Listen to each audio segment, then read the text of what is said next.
अब सडकमा ट्राफिक प्रहरीले रोक्नुस् भन्ने होइन कि सडक नियमको उल्लङ्घन गरेको छ त्यो सडक नियम उल्लङ्घन गरे बापत हुने जरिवाना चाहिँ हामी उसको घरमै पुर्याउने प्रोसेसमा छ। त्यहाँ ट्राफिक प्रहरी छ अथवा डोरी टाङ्गिएको छ अथवा कोन राखिएको छ भने चाहिँ जेना तेना त्यो सडक अनुशासन पालन भएको देखिन्छ। त्यो छैन भने चाहिँ अब उहाँहरूले आफू खुसी गाडी चलाएको कारणले गर्दा एक्सिडेन्ट बढी हुन्छ। जेब्रा क्रसिङबाट मान्छेले बाटो नकाट्दिने चालकले अब यहाँ त मान्छे आउँछ भन्ने उसले कल्पनै गरे हुँदैन, त्यो ठाउँबाट बाटो क्रस गरेको कारणले पनि एक्सिडेन्ट भएको देखिन्छ। हामीले स्टन्ट गर्दैनौँ, स्टन्ट गरिरहनु पनि जरुरी छैन, यो हरेक नागरिकले बुझ्नुपर्ने विषय हो। प्रहरी अगाडि भए मात्रै ट्राफिक नियमको पालना गर्नुपर्छ, नभए चाहिँ गर्नु पर्दैन भन्ने जुन मानसिकता थियो त्यो होइन है। अब हामीलाई सीसीटीभी क्यामेराले मोनिटर गरिरहेको छ।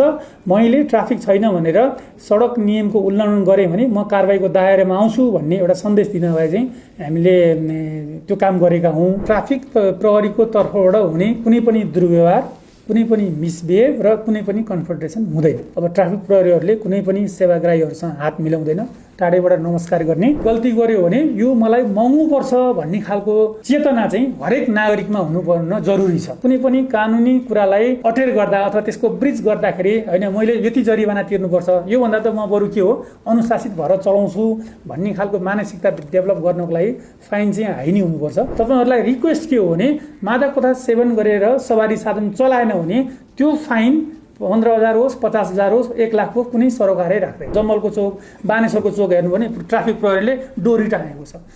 पढे लेखेको यति बुझ्न सक्ने मान्छेलाई डोरी भयो भने चाहिँ जानु नहुने रहेछ, डोरी छैन भने चाहिँ जहाँबाट पनि जाने हुने जुन मेन्टालिटी छ त्यसलाई चेन्ज गर्नको लागि हो फाइन एउटा हेभी राख्ने, जसको कारणले त्यो काम गर्नबाट कुनै पनि नागरिकले चाहिँ दुईचोटि सोच्नु परोस् भन्ने नै हाम्रो उद्देश्य हो। अब आफ्नो एक्सट्रिम एनर्जी ड्रिङ्कको क्यानमा भएको क्युआर कोड स्क्यान गर्नुहोस् र सुनको बल जित्ने मौका पाउनुहोस्। अनलाइन खबरको कुराकानीमा आज हामीसँग काठमाडौँ उपत्यका ट्राफिक प्रहरी कार्यालय रामसाहा पथका एसएसपी सुरेश काफ्ले हुनुहुन्छ। यहाँलाई कार्यक्रममा स्वागत छ। धन्यवाद नानीजी।